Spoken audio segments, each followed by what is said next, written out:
Halo bosku, jumpa lagi dengan channel Masno22. Sebelum lanjut ke ceritanya, jangan lupa subscribe, like, dan komen. Satu lagi, jangan di-skip nontonnya ya, terima kasih. Bab 5926. Wajah Huo Fantian berkerut keningnya, sementara Tuan Bumi Api menghentikan jarinya yang sedang memeluk janggut. Semua sesepuh paviliun Bumi Api di aula itu tampak sangat serius. Mereka semua tahu betapa beratnya perkataan Xuan Wei Zhenren itu. Jika apa yang dikatakannya benar, maka langit ke-11, cepat atau lambat juga akan menghadapi bencana yang sama. Kawanku Chen Ping, kata Huo Fantian tiba-tiba, suaranya berat. Kamu pernah berurusan dengan istana jalan kejahatan, bahkan dengan inkarnasi sebelumnya dari boneka pemakan jiwa itu. Menurutmu, bagaimana dengan masalah ini? Semua pandangan kembali tertuju pada Chen Ping. Chen Ping menghela napas panjang perlahan. Dia berjalan ke tengah aula, matanya menyapu wajah-wajah yang penuh keputusasaan, ketakutan, atau harapan itu, akhirnya berhenti pada Xuan Wei Zhenren. Yang mulia, tahukah Anda mengapa istana jalan kejahatan ingin mengekstraksi jiwa dalam skala besar? Xuan Wei Zhenren terkejut, lalu menggeleng. Yang saya tahu hanya berkaitan dengan gerbang samsara. Zhan E sepertinya membutuhkan banyak jiwa untuk dipersembahkan, guna menukarnya dengan kekuatan tertentu, atau mencapai tujuan tertentu. Gerbang samsara itu, Tuan Bumi Api berhenti sejenak, matanya berkilat keraguan, lalu melanjutkan, sama sekali bukan artefak suci untuk reinkarnasi. Suaranya jelas, setiap kata terdengar di seluruh aula, itu adalah sebuah pintu yang menuju ke neraka aturan tertentu. Semua jiwa yang dilemparkan ke dalamnya akan dimurnikan, diuraikan, dan disusun ulang, dibuat menjadi berbagai alat boneka. Apa yang disebut reinkarnasi, apa yang disebut keabadian, hanyalah kebohongan yang dibuat-buat. Pemakan jiwa bukan yang pertama, dan pasti bukan yang terakhir. Aula pun gempar. Para kultivator yang melarikan diri dari langit ke-12 berubah pucat wajahnya. King Yangzi bahkan menggigil hebat. Apa katamu?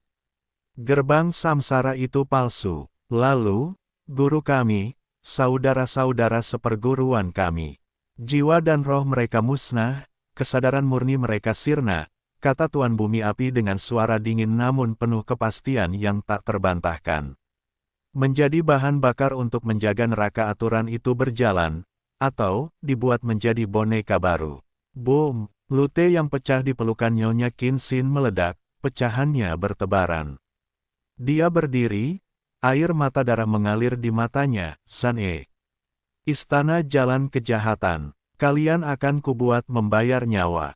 Beberapa kultivator muda langsung terpeleset jatuh, menangis terseduh-seduh. Alasan mereka bisa bertahan dan melarikan diri adalah karena masih ada secercah harapan di hati, harapan bahwa rekan-rekan mereka yang ditangkap hanya ditahan, harapan bahwa suatu hari mereka bisa menyelamatkannya. Namun sekarang, secercah harapan terakhir itu pun padam. Chen Ping memandang Tuan Bumi Api dengan wajah penuh keheranan. Saat tetua ini membicarakan gerbang samsara sebelumnya, sepertinya tidak menyebutkan hal-hal ini. Orang tua ini, sebenarnya masih menyembunyikan apa lagi darinya. Tetua, apakah yang Anda katakan ini benar? Mengapa Anda tidak pernah memberitahuku ini sebelumnya? Tanya Chen Ping. Tidak ingin memberitahu, jawab Tuan Bumi Api dengan singkat, membuat Chen Ping tersedak.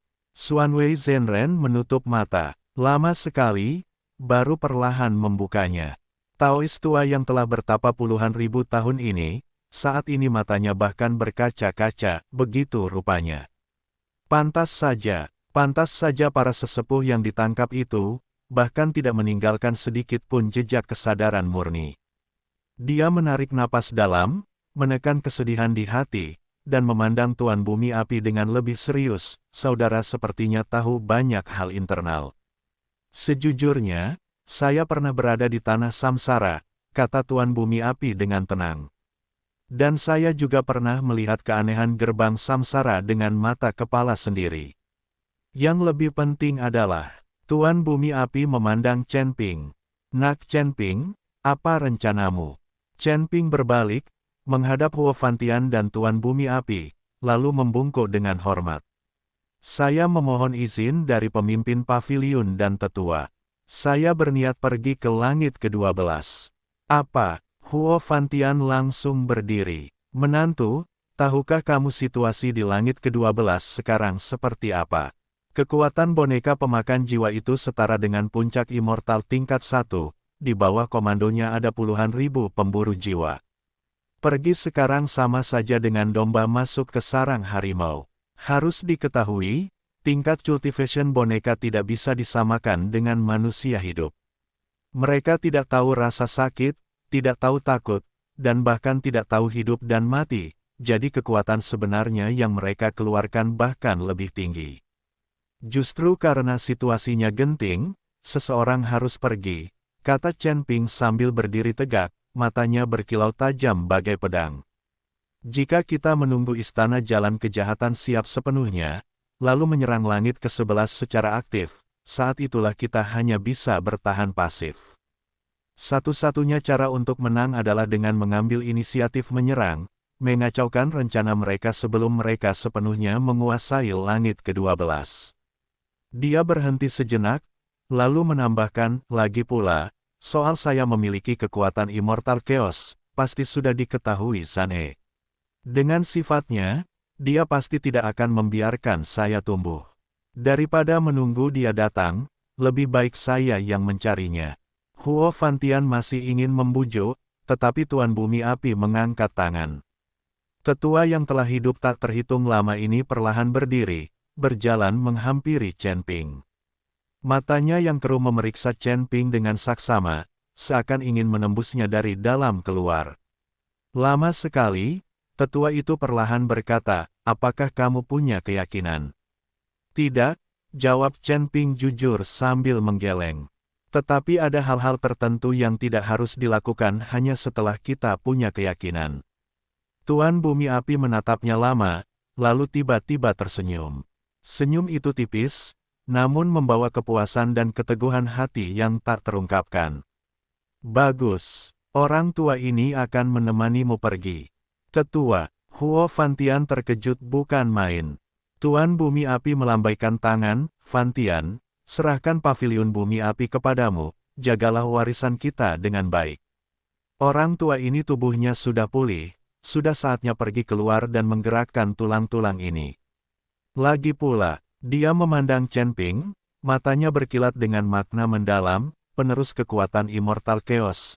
Kesempatan langka sekali dalam 10.000 tahun ini, orang tua ini juga ingin melihat dengan mata kepala sendiri, sejauh mana dia bisa melangkah.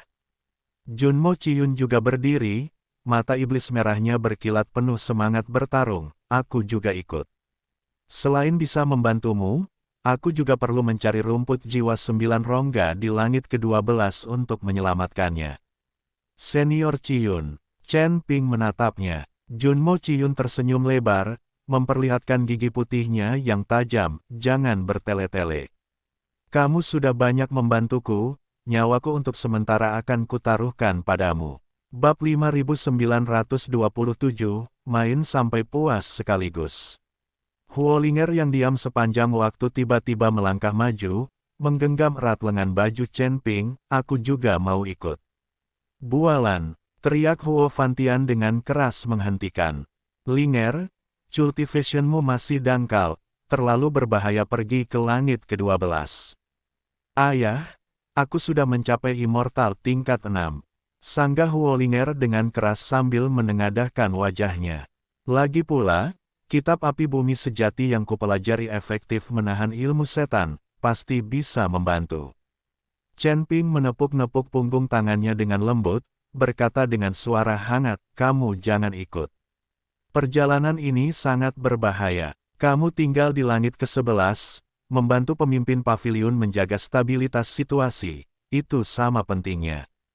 Huolinger menggigit bibirnya, matanya yang indah berkaca-kaca, tapi akhirnya tidak lagi bersikeras. Dia tahu, kata-kata Chen Ping benar. Dengan kekuatannya sekarang, pergi malah mungkin menjadi beban. Xuanwei Zhenren saat ini juga berdiri, membungkuk dengan hormat kepada Chen Ping. Saudara muda ini sangat luhur, orang tua ini sungguh kagum. Meskipun sekte pedang Qingming telah hancur, tulang tua ini masih ada gunanya. Topografi langit ke-12, distribusi kekuatan, lokasi formasi teleportasi rahasia, orang tua ini tahu semuanya. Jika saudara muda tidak menganggap hina, orang tua ini bersedia menjadi pemandu. Lin Xiao dan Su Qianyu di belakangnya juga serentak membungkuk, bersedia mengikuti guru. Chen Ping melihat ketuan bumi api. Sang tetua sedikit mengangguk. Kalau begitu, merepotkan yang mulia, kata Chen Ping sambil menangkupkan tangan membalas penghormatan, lalu matanya menyapu para kultivator yang melarikan diri dari langit ke-12 di aula itu. Para sesepuh bisa tinggal sementara di paviliun bumi api untuk menyembuhkan luka dan bertapa. Saat kami membuka situasi di langit ke-12, mungkin masih membutuhkan kekuatan para sesepuh. Qing Yangzi dan lainnya saling pandang, akhirnya bersama-sama membungkuk bersedia mendengar perintah. Meskipun ketakutan masih ada di hati, perkataan Chen Ping itu akhirnya menyalakan kembali secerca api di hati mereka. Bukan melarikan diri, tapi mengumpulkan kekuatan, menunggu saat yang tepat, untuk menyerang balik. Tidak boleh ditunda lagi, kata Chen Ping sambil berbalik memandang langit di luar aula, matanya berkilat penuh tekad. 3 hari lagi, berangkat. 3 hari ini, Chen Ping juga tidak menganggur, setiap hari bermesraan dengan Huolinger, sampai Huolinger tidak punya tenaga lagi, tidak bisa bangun, barulah berhenti. Karena Chen Ping tahu, begitu pergi ke langit ke-12 ini, tidak tahu berapa lama lagi bisa bertemu Huolinger, bisa bermain bersama lagi. Mending main sampai puas sekaligus. 3 hari kemudian, di depan gerbang paviliun bumi api, Huo Fantian memimpin para sesepuh untuk mengantar. Huolinger dengan mata merah, menyelipkan sebuah giok merah keemasan ke tangan Chen Ping, ini jimat pelindung paviliun bumi api. Saat genting, remukkan, bisa melepaskan perisai api sejati bumi. Kamu harus kembali dengan selamat. Chen Ping menerima giok itu, mengangguk serius, tentu. Tuan bumi api sudah berganti pakaian jubah abu-abu sederhana, berdiri dengan tangan di belakang di samping, auranya sepenuhnya tersembunyi, seperti seorang tua biasa. Junmo Chiyun tetap dengan penampilan liar dan bebasnya. Di kaki Chen Ping, mengikuti kirin api kecil, Wang Kai. Xuanwei Zhenren membawa Lin Xiao dan Su Qianyu berdiri di sisi lain.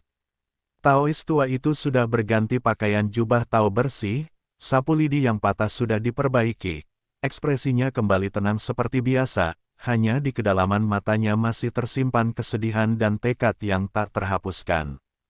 Formasi teleportasi sudah siap, kata Huo Fantian dengan suara berat.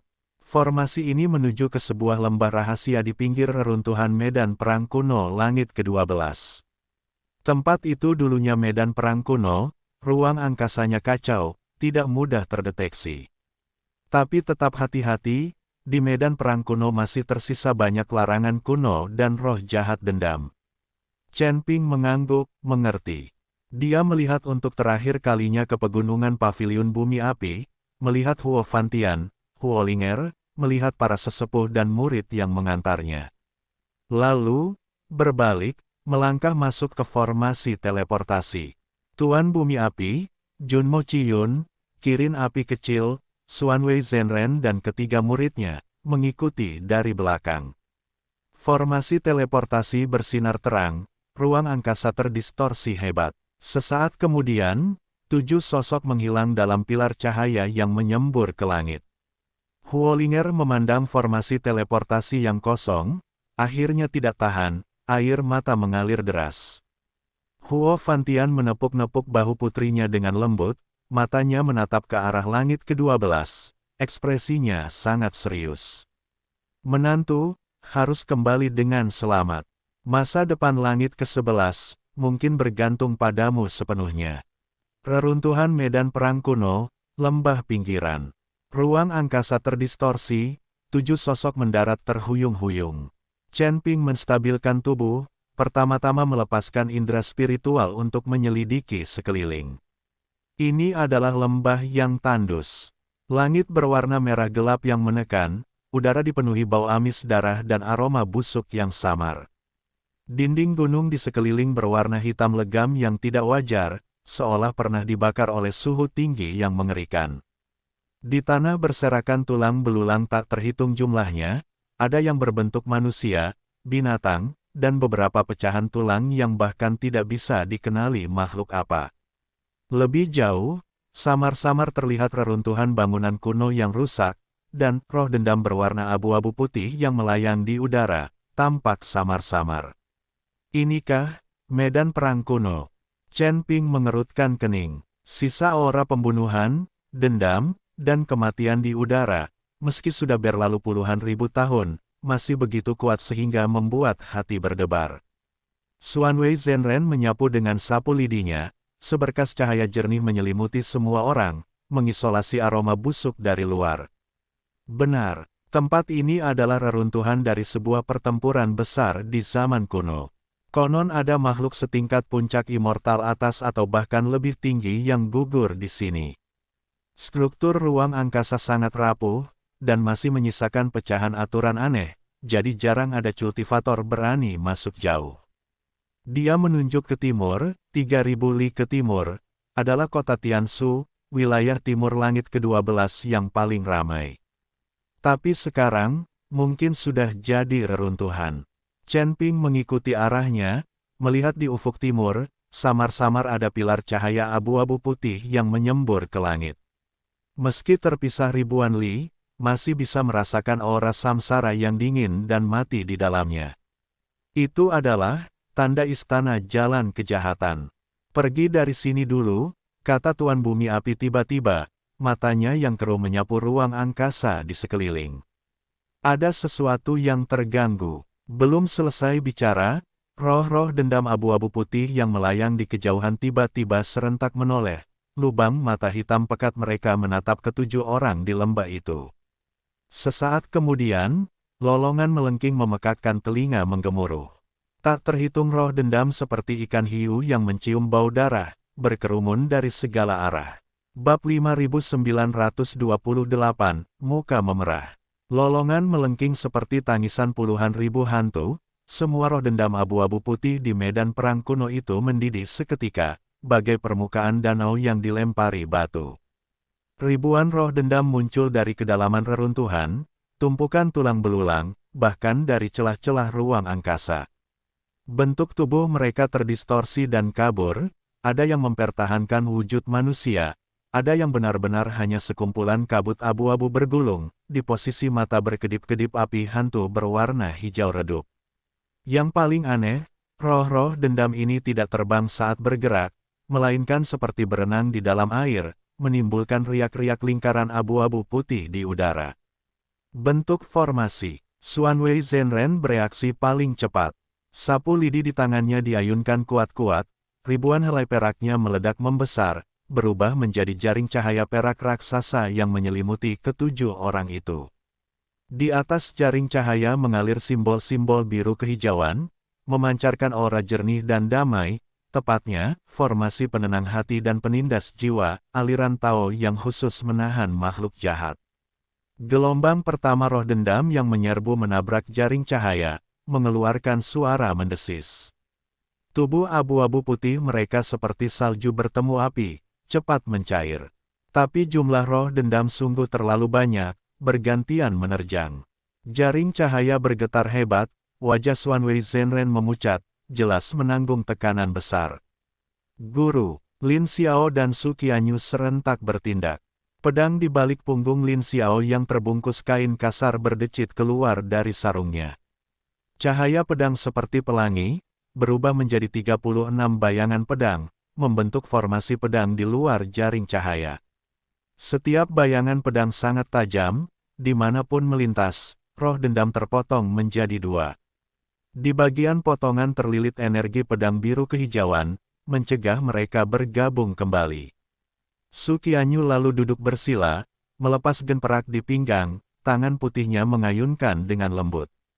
Gemeringing lonceng jernih berubah menjadi riak-riak gelombang suara yang terlihat oleh mata menyebar ke sekeliling. Di mana gelombang suara mencapai, gerakan roh dendam jelas melambat, api hantu di mata mereka goyah tak tentu, seolah terganggu kekuatan tertentu. Tapi ini hanya bisa menunda sebentar. Lebih banyak roh dendam berdatangan dari segala penjuru, di antaranya terselip beberapa makhluk dengan aura yang sangat kuat. Itu adalah Raja Roh Dendam. Seekor roh dendam raksasa setinggi lebih dari 3 zang, tersusun dari tulang belulang tak terhitung, mendongak ke langit dan mengaum. Di lubang mata kosongnya membakar api berwarna merah gelap. Setiap kali melangkah, tanah retak seperti jaring laba-laba, aura kematian busuk datang seperti air pasang. Di sisi lain, seorang roh dendam wanita berbaju istana compang camping, wajahnya cantik namun pucat tak berdarah, melayang di udara. Di pelukannya ada jepit rambut giok patah, dia menyenandungkan dengan lembut lagu kuno yang penuh kesedihan. Nada lagu itu masuk ke telinga, membuat jiwa orang goyah, hati dipenuhi kesedihan, semangat bertarung berkurang drastis. Sisa jiwa-jiwa remeh, berani lancang. Mata Jun Mo Chiyun memancarkan sinar merah darah, aura iblis di sekujur tubuhnya meledak. Dia melangkah keluar dari jaring cahaya, tangan kanan mencengkeram udara, sebuah pedang panjang yang seluruhnya terbentuk dari api iblis merah gelap muncul tiba-tiba. Api iblis, tebas jiwa. Pedang panjang menyapu horizontal, kilatan pedang merah gelap merobek udara. Dimanapun melintas, puluhan roh dendam bahkan tidak sempat berteriak, langsung berubah menjadi abu. Roh dendam tulang raksasa itu mengaum marah, mencakar. Jun Mo Chiyun tidak menghindar, malah membalikkan pedangnya menebas ke atas. CLANG. Dentuman keras seperti besi bertabrakan mengguncang lembah. Cakar raksasa roh dendam tulang tertebas putus oleh satu tebasan pedang. Di bagian potongannya, api iblis membakar gila-gilaan, cepat menyebar ke tubuh. Roh dendam mengeluarkan jeritan kesakitan, cakar lainnya memukul dengan gila-gilaan, berusaha memadamkan api iblis. Tapi api iblis Jun Mo Chiyun mana api biasa. Itu adalah api sejati asli yang menyatu dengan energi iblis Jiuyu, khusus membakar jiwa dan roh. 3 napas kemudian, tubuh besar roh dendam tulang itu roboh dengan gemuruh, berubah menjadi serbuk tulang hangus. Tidak lebih dari ini, kata Jun Mo Chiyun sambil menarik pedang dan berdiri. Mata iblis merahnya menyapu sekeliling, sikap angkuhnya tampak jelas. Chen Ping melihat penampilan Jun Mo Chiyun, tak bisa tidak memuji, Senior Chiyun, kekuatanmu ini sepertinya sudah mencapai immortal tingkat 8, ya. Naiknya cepat sekali. Mendengar pujian Chen Ping, muka Jun Mo Chiyun memerah, dibandingkan kamu, masih jauh ketinggalan. Tepat saat itu, nada lagu sedih roh dendam wanita berbaju istana tiba-tiba berubah cepat. Di udara muncul banyak pedang tajam gelombang suara semi-transparan, seperti hujan deras menembak ke arah Jun Mo Chiyun. Yang lebih aneh, pedang-pedang tajam gelombang suara itu tidak menyerang lurus, melainkan seperti makhluk hidup berbelok-belok di udara, menutup semua ruang untuk menghindar. Jun Mo Chiyun mengerutkan kening, hendak menahan langsung. Tiba-tiba tirai cahaya merah keemasan terbentang di depannya. Boom, boom, boom. Pedang tajam gelombang suara menabrak tirai cahaya, meledak dengan suara ledakan beruntun. Tirai cahaya bergetar hebat, tapi tidak pernah pecah. Jun Mo Chiyun menoleh, melihat Tuan Bumi Api tanpa diduga sudah berada di sisinya. Tangan kanannya yang kurus kering menekan ke depan, di telapak tangannya mengambang sekuntum bunga teratai api merah keemasan yang berputar perlahan. Tirai cahaya itu adalah api sejati pelindung yang dilepaskan bunga teratai api. Jangan gegabah, kata Tuan Bumi Api dengan tenang, matanya yang keruh menatap roh dendam wanita berbaju istana itu. Roh-roh dendam kuno ini, semasa hidup setidaknya sudah mencapai immortal tingkat 8 atau lebih, bahkan mungkin ada yang setingkat immortal atas. Meski terkikis oleh waktu, kekuatannya mungkin tinggal kurang dari 1%, tapi tetap menyimpan naluri bertarung dan kemampuan khusus dari masa hidupnya. Belum selesai bicara, Roh dendam wanita berbaju istana itu tiba-tiba berhenti bersenandung, mengangkat kepala, mata kosongnya, menatap Tuan Bumi Api. Sesaat kemudian, jepit rambut giok patah di tangannya ditunjuk sedikit. Di ruang angkasa, sebuah garis hitam tipis seperti rambut muncul tanpa suara, dengan kecepatan melampaui indera spiritual, menusuk lurus ke titik di antara alis Tuan Bumi Api.